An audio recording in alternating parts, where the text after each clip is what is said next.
प्यारे बच्चों, आज 26/4/2021 है। मैं मोहम्मद अल्ताफ़, टीचर UPS मुर्शन, class second primary, subject Urdu, topic 10 जंगली जानवरों के नाम।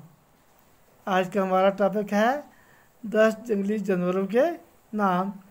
बच्चों, आज हम 10 जंगली जानवरों के नाम पढ़ेंगे और याद करके इन्हें काफ़ी बार भी नोट करेंगे। क्या आज हम 10 जंगली जानवरों के नाम पढ़ेंगे और याद करके इन्हें काफ़ी बार भी नोट करेंगे।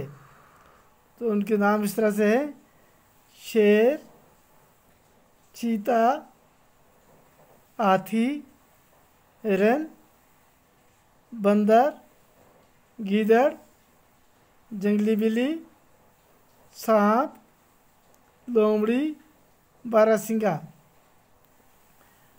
शेर, चीता, हाथी, हिरन, बंदर, गीदड़, जंगली बिल्ली, सांप, लोमड़ी, बारहसिंगा।